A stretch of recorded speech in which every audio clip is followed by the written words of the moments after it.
Ang susunod na programa ay rated PG. Patnubay at gabay ng magulang ay kailangan sa mga batang manonood.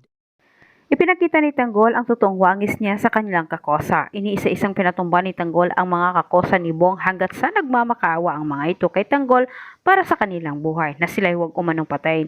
Inamin naman ang mga ito kay Tanggol na sila'y inutusan lamang ni Bong. At sa takot umano nila kay Bong, kailangan umano nilang sundin ang Mokong para walang masamang mangyari sa kanilang buhay. Sa isip ni Tanggol, sa pagbalik umano ni Bong ay gusto umano niyang ibalik kay Bong ang ginawa ng mga kakosa nito sa kanyang mga kaibigan. Ngunit sa kabilang banda, sumablay naman muli ang misyon nila Bong. Sa kasamang palad, natamaan pa itong si Bong at higit sa lahat, namukhaan din siya sa mga tauhan ni Congressman.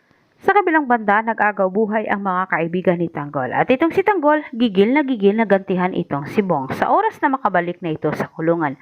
Maya-maya lumitaw na nga itong si Bong at malaking problema ang dala ng mga ito. Nadagdagan pa sa sumbong ng mga kakusan ni Bong na sila inutusan umano ni Bong na itumba itong si Tanggol kahit napuno na itong si Espinas at harap-harapan niyang sinabi kay Bong na palitan na umano niya ang mga ito kay Tanggol pero hindi pumayag itong si Bong at kanyang mga kaibigan.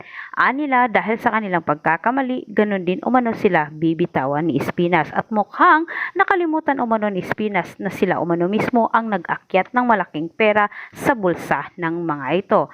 Binalaan ni Bong sila Espinas. Mukhang kinakailangan umano nilang kumanta para patas umano silang lahat. At dito po nagtatapos ang ating advance episode. Huwag mong kalimutang mag-subscribe para sa maraming karagdagang update. Muli maraming salamat.